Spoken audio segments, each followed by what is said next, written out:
चाष जमीने काम करुथबार समियाने मारिदेला बिजली जीवन नहीं गला दुई जन जुआन लुक्कर। आज सखालू झारसुगुड़ा जिला बंजारी गाँव ने दुई जन जुआन लोक चाष जमी थी काम करुथबार समियाने घड़घड़ी वर्षा और बिजली मारिथिला।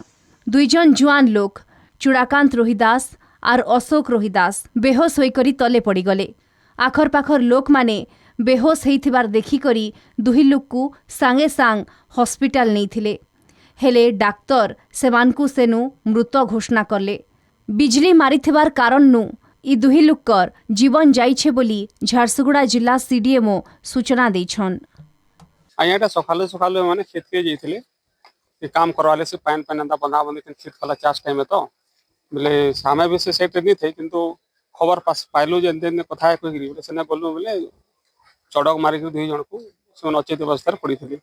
आम से जनता देखलु कि गाड़ी पड़े सुविधा कर निजर गाड़ी जेहेतु अच्छे आम गाँव कोई कह फिर आम सरकारी हॉस्पिटल मेन हॉस्पिटल के आम आनिक आसलु से आसिक जिते देखली डॉक्टर आज्ञा से कहले कि किसी ना न मृत्यु घोषणा कले। आम हॉस्पिटल को चूड़ाकांत रोहिदास और जन अशोक रोहिदास बंजारी गाँव रन क्षेत्र कम कला लाइटनिंग पड़गले लोक जो आनिले हॉस्पिटल को से दी जनक ये रिसीव डेट मृत्यु जाइए रखाई पोस्टमार्टम करा पोस्टमार्टम कला